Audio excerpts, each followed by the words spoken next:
Microsoft Project is a project management software program which helps the project managers, leads and planners in planning the project,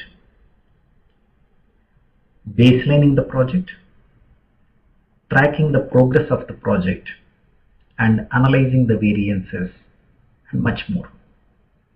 So this can be achieved by creating the tasks, creating the work breakdown structure, creating the dependencies, schedule of the project, creating the resources and assigning the resources to the respective tasks, baselining the project, tracking the project in different approaches, and checking the variances in different ways.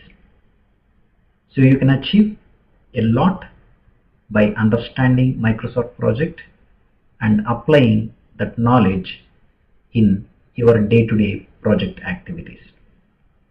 Hope this course is going to add a lot of value to your day-to-day project management activities and assist you in managing your projects much more effectively.